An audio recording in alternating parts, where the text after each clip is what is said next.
বেশ কিছুদিন ধরে আমার একটা কিচেনের র্যাক দরকার ছিল, তো আপনাদের ভাইয়ের কাছে বলছি কেনার জন্য। বাণিজ্য মেলায় গিয়ে দেখছিলাম এই র্যাকটা, তো বলছিলাম যে কিনে দাও। সে বলল যে এইখান থেকে না, তুমি বাজার থেকে নিও, এইখান দিয়ে নিতে কষ্ট হবে। তো সকালবেলা সে যাওয়ার সময় আমাকে টাকা ধরিয়ে দিয়ে বলল, তোমার র্যাক তুমি পছন্দ করে কিনে নিও। আমি তো মহা খুশি, যেহেতু আমার কাছে সে টাকা দিছে ধরিয়ে। তো আমি সাথে সাথে গিয়েছিলাম বাজারে। বাজার থেকে, বাজার বলতে ছোট ছোট যে দোকানগুলো থাকে এলাকায়, সেই দোকানে গিয়ে আমি আমার পছন্দ মতো সুন্দর একটা র্যাক কিনছি। আর এই র্যাকটা খুবই সাহায্য, মানে আমার কাছে ভালো লাগছে। এগুলো অনেকগুলো, কি বলে এটাকে, এই যে এগুলো কি কি বলে এগুলো, সেলফ মানে তাক। 1 2 3 4 5 6টা। আর সাধারণত থাকে 3টা বা 4টা, কিন্তু এখানে 6টা, অনেক বড়। মানে হাঁড়ি পাতিল বা প্লেট প্লেট রাখার জন্য পারফেক্ট। তো এটা এখন আপনার ভাই আমাকে হেল্প করবে পরিষ্কার করার জন্য, কারণ এটা তো বাজার থেকে নিয়ে আসছি ময়লা।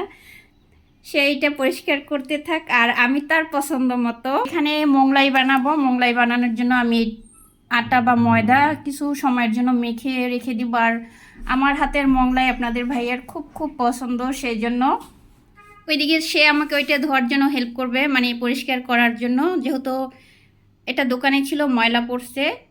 আর অন্যদিকে চলে যাব মোগলাই বানাতে। আর আমি বাজারে যখন গিয়েছিলাম তো দেখি ভ্যানে বসে সুন্দর তেঁতুল পাকা টক মিষ্টি বলল, খোসা সহ নিয়ে আসলাম। টক খুব ভালো লাগে আমার খেতে। খেতে ভালো লাগে না, ভুল বলছি, মানে মাঝে মাঝে আমার খুব টক খেতে ইচ্ছা করে, সেই জন্য কিছু তেঁতুল নিয়ে আসছি। আর এখানে কিছু দেশি শসা নিয়ে আসছি।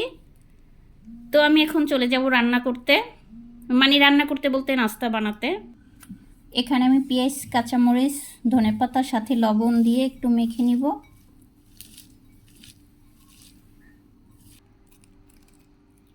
ডিম দিব, এখানে আমি 2টা ডিম দিয়েছি। ডিম দুটো আর পেঁয়াজ, কাঁচামরিচ, ধনেপাতা আমি সবগুলো এখন মিক্সড করে নিব সুন্দর করে। মিক্সড করা আমার হয়ে গেছে।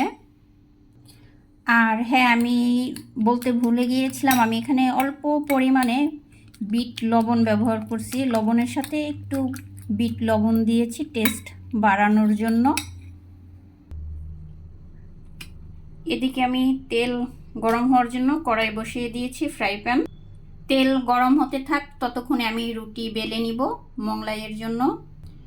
এখানে আমি অনেক বড় গোল করে একটা রুটি বেলে নিয়েছি। আর এইগুলো রুটির ভিতরে এখন আমি ডিমের পুরটা দিয়ে দিব।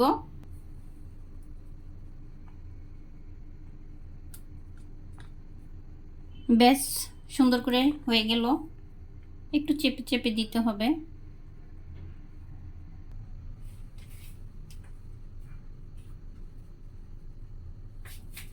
বিসমিল্লাহ।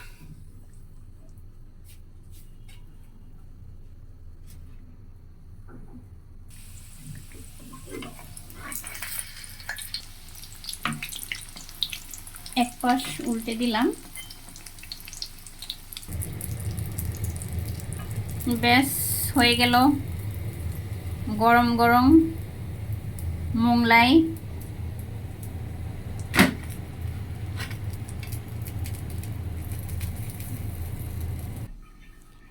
আপনার ভাইয়া এটা সুন্দর করে ক্লিন করে তারপরে ওয়াশরুম থেকে বের করলো। আর এখন আমি এটা গুছগাছ করব। কালারটা সেই হয়েছে, তাই না? অনেক সুন্দর। ভাল লাগতেছে না কালারটা? আর আপনাদের ভাইয়ার এটা পরিষ্কার করা শেষ, আর আমার মোগলাই বানানো শেষ। এখানে সালাদ, টমেটো, শসা, পেঁয়াজ। আমার আর আপনার ভাইয়ের খুব পছন্দ টমেটো, আর তাসনিম শসা খায়। তাসনিমের জন্য কিছু ফল আছে, যদিও খায়, খাবে। এখানে লাচ্চা সেমাই রান্না করছি, তাসনিমের খুব পছন্দ। আর তাসনিম যেহেতু দুধ খায় না, তাই চেষ্টা করি ওকে একটু সেমাই বা পায়েসের সাথে দুধ দিয়ে খাওয়াতে। আমার হাতের মোগলাই আপনার ভাইয়ার, মানে আপনাদের ভাইয়ার এত পছন্দ যা বলার বাহিরে। নাও এক পিস, এটা নাও। স্যালাড দিও। স্যালাড নেব।